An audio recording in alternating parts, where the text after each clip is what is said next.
So now, when comparing unlike fractions, it's a little bit different, because unlike fractions, the denominators are going to be different. They're not going to be the same like fractions. So the first thing I want us to do again is look at our rectangles up here. Let's make our fractions for our rectangles. Let me pick the color blue. So we got rectangle number 1 and rectangle number 2. So let's first count how many pieces make up rectangle number 1. 1, 2, 3, 4, 5, 6, 7, 8, 9. So there's 9 pieces. That's going to be my denominator, because that's the amount of pieces it makes up. So then, how many red pieces do I have that make up rectangle 1? 1, 2, 3, 4, 5, 6. So that's going to be my numerator. So 6/9 of my first rectangle is going to be colored in red. So let's go over to number 2. So I have 1, 2, 3. I have 3 pieces that make up my entire rectangle. So that's going to be my denominator, my bottom number. And how many pieces are colored in 1? Well, just 1 is colored in 1. So that's going to be my top number. So 1/3 of my rectangle is colored in red. So now we got to look at it and see which one has the greater amount. Well, rectangle 1 has almost double the amount that rectangle 2 has. So my alligator mouth is going to look at 6/9. So 6/9 is greater than 1/3. So down here, again, my denominators are different, but my numerators are the same. Let's see how that plays out. So I'm going to have to cut my piece cut into fourths. I'm going to have to cut it. I'm going to have to color 2 pieces in. My coloring skills are not the greatest, so you got to bear with me.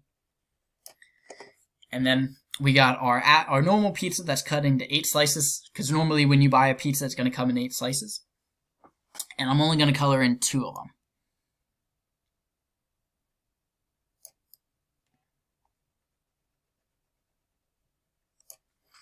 Alright, so when comparing these and seeing which one has the greater amount, well, this pizza, I'm almost taking half of the pizza. This one, I'm only taking about 1/4 of the pizza. So my 2/4 is going to be greater than, my crocodile wants that pizza. So 2/4 is going to be greater than 2/8. So let's keep practicing. We're going to get a little help with our buddies, SpongeBob and Patrick. So SpongeBob and Patrick went to the store and bought 2 chocolate candy bars. SpongeBob ate 2/5 of his, and Patrick ate 4/7 of his. Who ate more of the candy bar? So when we look at these, we can't tell who ate more right away, because our denominators are not the same. These denominators are not the same, so I can't tell who ate more. So this is an unlike fraction. So I have to draw it out. I have to look at my visuals. So the first thing I have to do is label whose chocolate bars to choose. So SpongeBob ate 2/5 of his chocolate bar. So his chocolate bar is split into 5 pieces. 1, 2, 3, 4, 5. So this one's SpongeBob's here. And then Patrick, he ate 4/7 of his chocolate bar. So his chocolate bar split into a different amount. His is split into 7 pieces. 1, 2, 3, 4, 5, 6, 7. So this one's Patrick's. So now we gotta look and see how many pieces they both ate. So SpongeBob ate 2 out of the 5 pieces. So let's count 2 pieces. 1, 2. And let's color those in. So that's how much SpongeBob ate of his chocolate bar. So now Patrick ate 4 out of 7 pieces of his chocolate bar. So we got to count 4 pieces.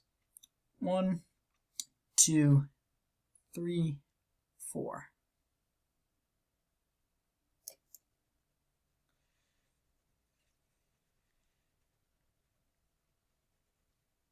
Alright, so I colored it in the best I could. So now we got to look and see who ate the greater amount, who ate more. So from our visual that we created, we can easily tell that Patrick ate more chocolate. He ate more of his candy bar. So 4/7 is greater than 2/5.